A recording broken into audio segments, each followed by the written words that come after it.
نے فرمایا دنیا والوں سن گنو انا نحن نزلنا الذکر و انا له لحافظون کہ اسا ذکر خود نازل پہ کرنے ہیں ذکر کے محافظ بھی اسا خود ہیں. تو دوستان گرامی کفار مکہ نے رسول اللہ صلی اللہ علیہ وآلہ وسلم کے اوپر جس وقت کے کلام پاک نازل ہوئے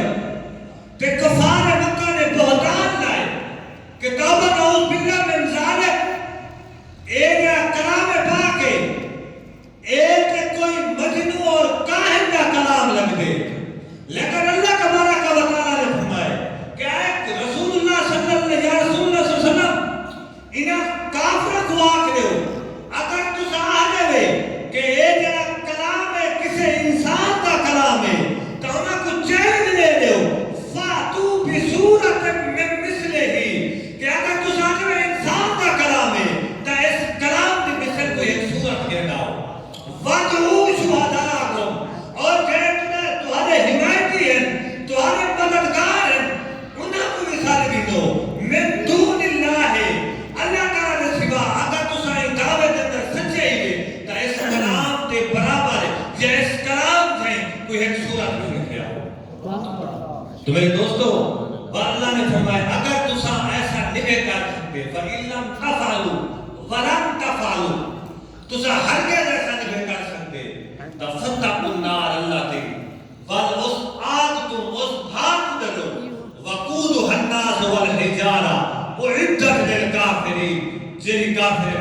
واسطے تیار کی گئی ہے انکار کرنے واسطے تیار کی گئی ہے. تو دوستان گرامی عظمت قرآن پاک ایک ایسی عظیم کتاب ہے کہ جنہیں پڑھنے ہوتے ہیں ہر الفاظ دے ہوتے ہیں 10 نیکیاں ملتی ہیں اور 10 درجات بلند تھی ہیں اور 10 خطاواں معاف تھی ہیں. لیکن افسوس دیگا اسا اس کلام پاک کو اس ویلے بن کے ہاتھ لینے ہیں یا اس ویلے بن کے جنہیں جس کے کوئی حلف نہیں بنا ہوگی. کل قیامت علیہ نے آقا علیہ السلام کی بارگاہ کے اندر کس میں ہنر پیش تھی سن کیا سن کہ قرآن پاک کو اس الماری کے اندر سیوی کا لگ گئی ہے لیکن ساکو گنجائش نہیں تھی ساکو توفیق نہیں تھی کہ ایسا قرآن پاک کو سال کے اندر ایک دفعہ صاف کا کر کے. تو میرے دوستو اگر اپنی اور اپنے اہل خانہ کی پیدری چاہ دے گے تو اپنا تعلق قرآن نال جوڑ دی اپنا تعلق رشتہ قرآن نال جوڑ دی دو اس دنیا میں اندر بھی کامیابی ہو سی اور اس دنیا میں اندر بھی کامیابی ہو سی. اگر تمہارا رشتہ قرآن نال ہو سی اس دنیا کے اندر بھی کامیاب ہے اس دنیا کے اندر بھی کامیاب ہے. لیکن اب جو دور میں جو سب گزرتے پہ ہیں اسا کا قرآن پاک دور کی گا اسا کا مسجد واسطے نماز پڑھن بھی نہیں بیٹھے آج دیکھ کہ سارے مساجد بالکل خالی ہے. اسا دنیا کے اندر اس طرح مگن ہو گئے ہیں کہ سب کچھ بھول گئے.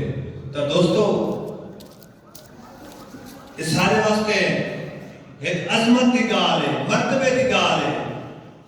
کہ عظمت قرآن کے جلسے دے وچ اسا سارے تشریف کہنا ہے. دعا ہے کہ اللہ تبارک و تعالی تہاڈا اور ساڈا ٹورانا اپنی بارگاہ عالیہ کے اندر قبول فرماوے.